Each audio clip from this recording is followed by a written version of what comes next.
I'm David, and I love MAGA. Hey everyone, Rich coming to you here at Leaving MAGA at leavingmaga.org with the MeidasTouch Network. We got a brand new testimonial for you today of a gentleman who left MAGA. I'm going to bring him in. His name is David Remington from the great state of Oregon. David, first off, thank you for being with us today. Let's get right into it. What I want to know and viewers are going to want to know is talk about what attracted you to the MAGA community and the MAGA movement. And before I have you answer that, let's just make it clear for everyone that you did not vote for Trump in 2024. No, I didn't vote for Trump in 2024. All right, thank you.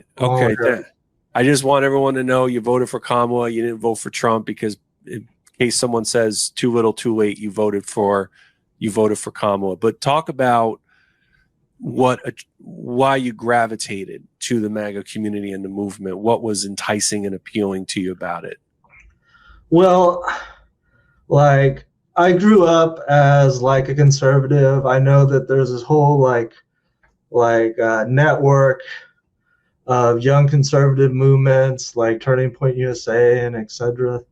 Things like that now. But when I was a little middle schooler back, God knows when, like in maybe the Bush years, I was a young conservative and I was constantly battling the teachers, constantly trolling, all because of what I heard on like right-wing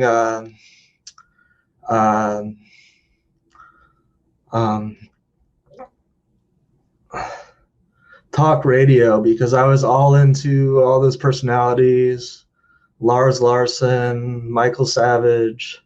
It was a kind of like counterculture to me growing up in like the incredibly liberal Portland, Oregon area.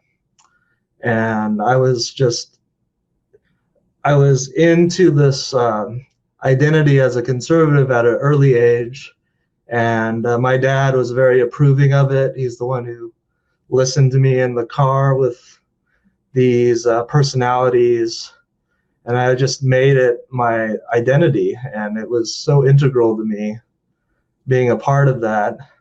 And what brought me to MAGA in 2016 and something is that I still felt like the liberal culture around me was kind of hostile, and like I had these own set of beliefs, I had these own set of like identities.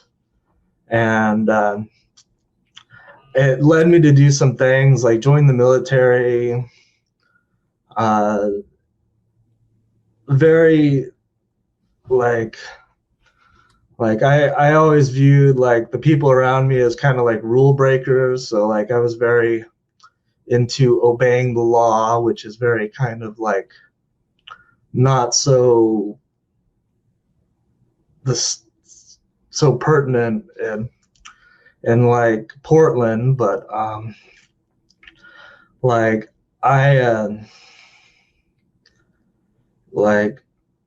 thought like MAGA was this fun, energetic movement that drawn me to like fight back against all like the hostility, the menacing, all of that. And it was just this fun way to fight back against that.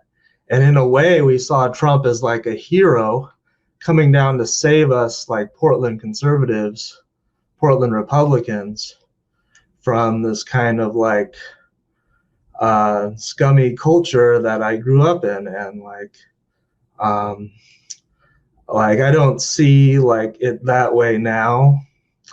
I don't feel like liberalism is like the enemy. But back then, it was my worldview, and it attracted me to all sorts of personalities like Andy Ngo and etc., to where I was like the anti-Portland guy, this guy who was in Portland, and like everything was just counter to that. And like I just drew into all this Twitter stuff, and like Twitter itself Right. It's a big like magnet for me. So I was always on that site. I was always into the latest controversy. I was always drawn into it. I watched Trump tweet about like North Korea and stuff and all sorts of things throughout my adult life, right? And this website, Twitter, has been a big part of my going through the last 10 years. So you found, thank you, because you found the meaning, the community. I can particularly relate to wanting to obliterate the established political order and the status quo. Before 2015 and 16, I had voted for third parties many times. I was a political person, but looking back on it, I was quite ignorant and cynical. And I think the community that you and I found, while I'm not defending my time that I was in MAGA, I think seeking out a community that we all need a communal existence, that's a relatively non-controversial anodyne reason that I think a lot of people were attracted to MAGA. And so what you're saying is really resonating with us. It's undoubtedly going to resonate with others we've done testimonials with who left MAGA. So talk about, you're in the community now, and you're deep in like I was. What was life in MAGA like for you? Well, so there was times where it was fun. So there was times where I went to like rallies, was invited to rallies. I didn't quite know what these rallies necessarily meant, or like the why like the left were so offended by these rallies, how they were so repugnant to them. I just thought, well, it's your right to protest, so you should, God will do it. And I went to these things, and they were fun, and I met fellow MAGA people. I got to wave like a Blue Lives Matter flag. I got to wave a MAGA flag.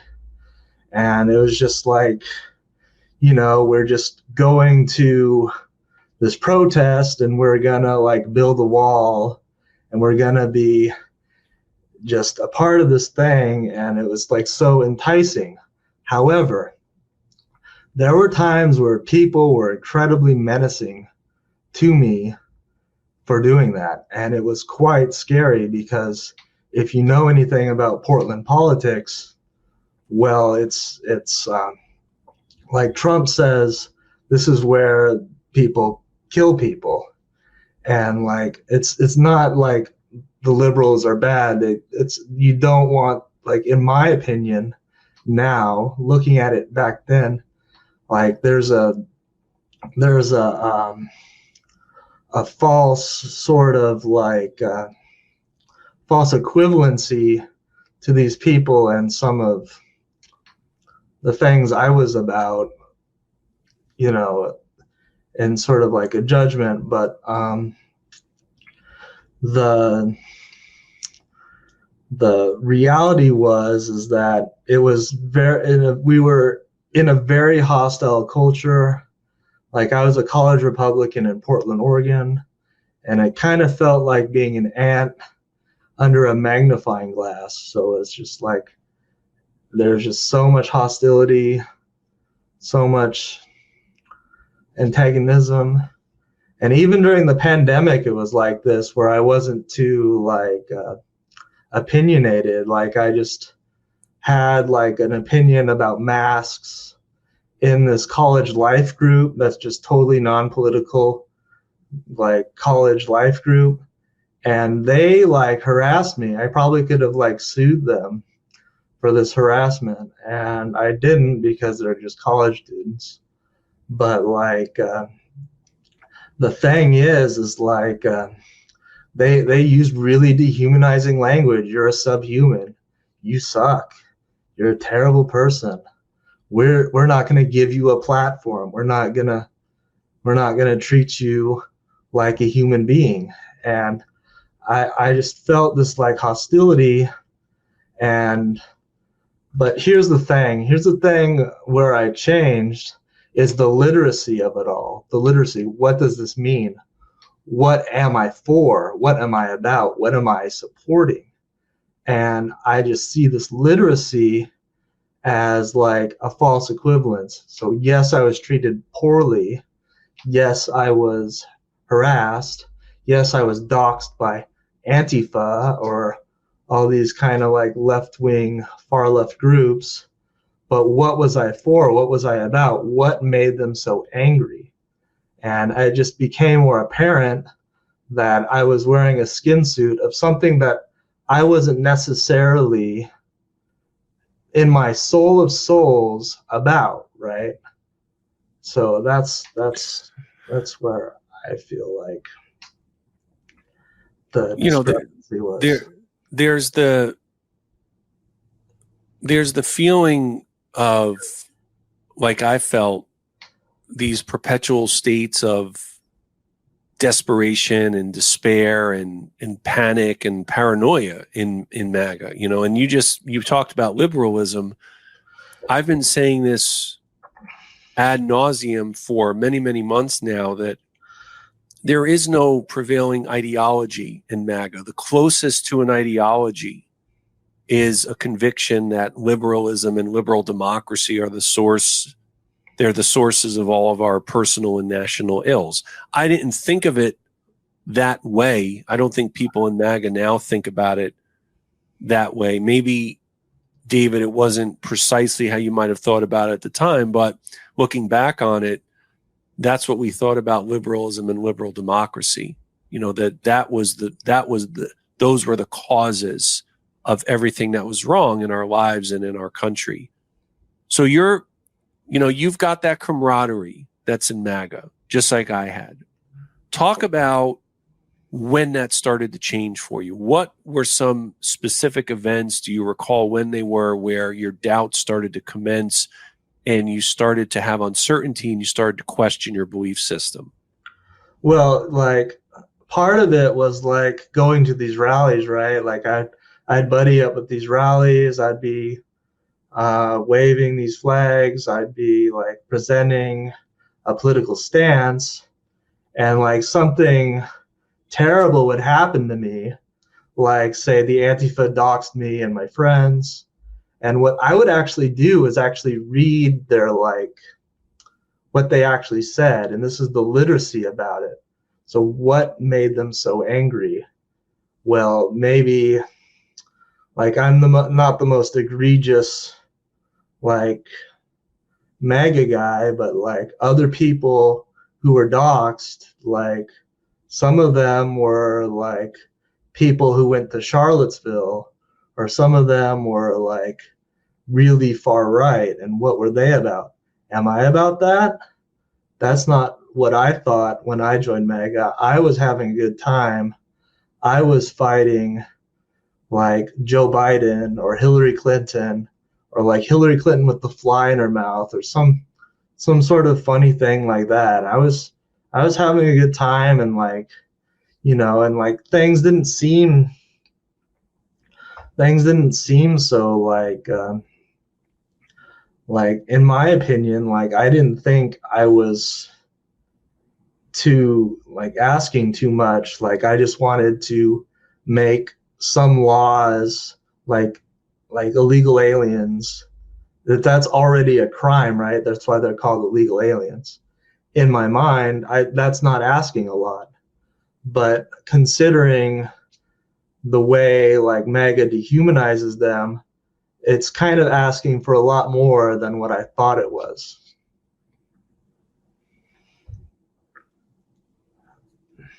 Do you feel like, David, you identify as conservative, and here at MeidasTouch Network, we're pro-democracy, we welcome all views. What would you say to someone who might say, well, MAGA is conservative? Do you think that it reflects, in your view, does MAGA reflect conservatism as you understand it, you grew up in? Well, here's the thing is like, I have a very conservative like background, a very conservative family. We were always kind of like a satellite in Oregon, but there are Republicans who live in this area. And my dad raised me with these values. And what I've noticed with him, my dad, who's very MAGA, very kind of like thing, and it's one of the things we connected with in the past. But when I was just a young, like middle school person, our conservatism was way different than the MAGA conservative today. It's like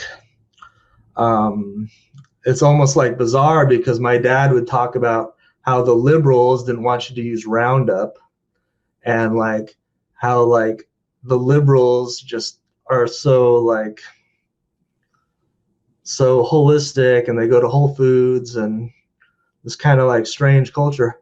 But now that's what my dad is about. It's kind of strange. He's like RFK is gonna get rid of Coca-Cola, and I'm like, how is this real? It's so bizarre to me to see like conservatives, and like being like literate in what a conservative is, seeing like Republicans back then be Republicans, and see all these kind of like Democrats ascend to power, like Tutsi Gabbard, or Tulsi Gabbard. I don't know how to pronounce that name. Or like RFK, or Elon Musk, or even Donald Trump, right? Like suddenly like these conservatives are the rhinos, and it's just totally like reversed. It's totally like almost like an insult. Like, what was I about back then? Was I just a fool? And like suddenly like these are the rhinos? It's completely backwards. It's completely like it's almost like an insult to what I was about back then. It was, well, I was going to say you changed your mind, and I did. Others who left MAGA did. There are going to be, I believe, many others who are, even if they're not MAGA but are Trump voters, who are going to have buyer's remorse. We've done so many videos about that here at MeidasTouch, and there's more to come, because there's just going to be more and more who are going to regret their votes. So let me ask you this, and as we come to near closing here, why do you feel it's important to speak out? Why did you want to publicly tell your story here? well, I feel like I'm not judging MAGA. I'm cut from that cloth, right? I'm cut from that cloth. And so like being like a Republican, being like a MAGA, being like a college Republican, and somebody who feels like a political minority in, say, a blue state, or they have like a culture shock if they go to the military and do military stuff.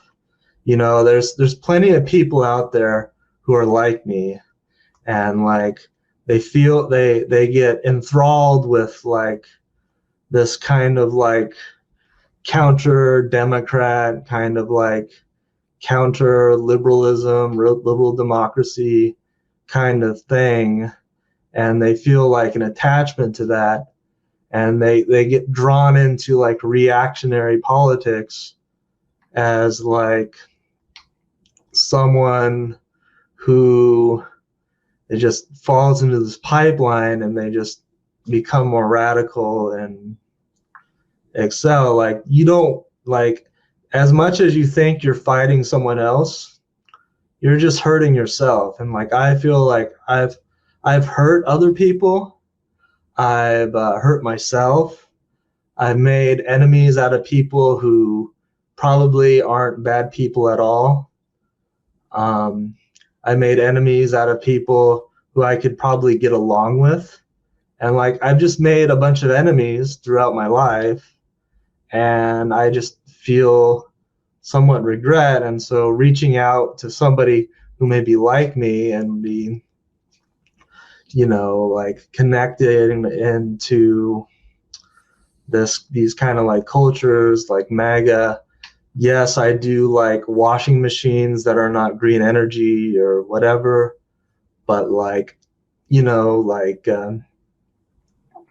I just feel like that's who I was targeted for being who I was, a young male fighting the gender war, fighting the culture war, fighting like the Republican Democrat war.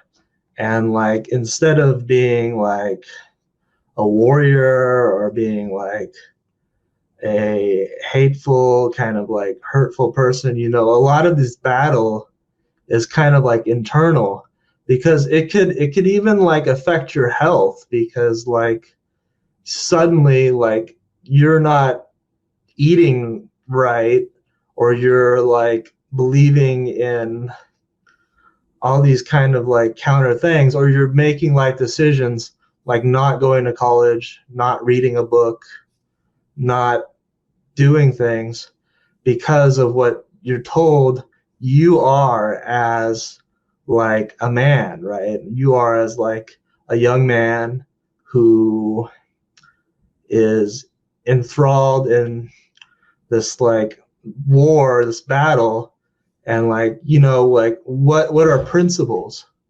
What are like something of value, something you could carry with yourself? Like I'm just like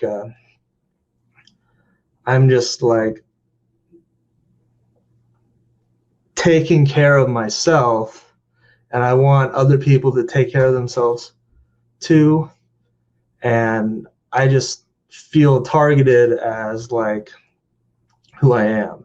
Well, you overcame it, and you're right that MAGA is a very politically traumatic experience. I want to, in closing here, I want to give, first of all, I want to give you credit for exhibiting all of the bravery and intrepidity needed to tell your story publicly. Even going a little bit against your own family takes courage to do that.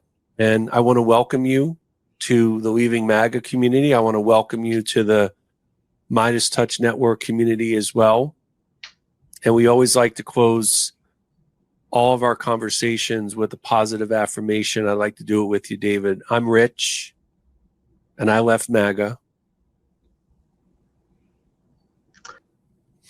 We got David Remington here from the great state of Oregon. David, thank you so much for being with us. Really appreciate it.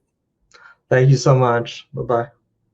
Hey, everyone, if you like this video, make sure you subscribe and leave a comment down below. Also, visit us at leavingmaga.org. Get in touch with us. Be sure to visit our YouTube channel. We've been growing that as well. As always, appreciate you watching. Thanks so much for your support. Can't get enough Meidas? Check out the Meidas Plus Substack for ad-free articles, reports, podcasts, daily recaps from Ron Filipkowski, and more. Sign up for free now at MeidasPlus.com.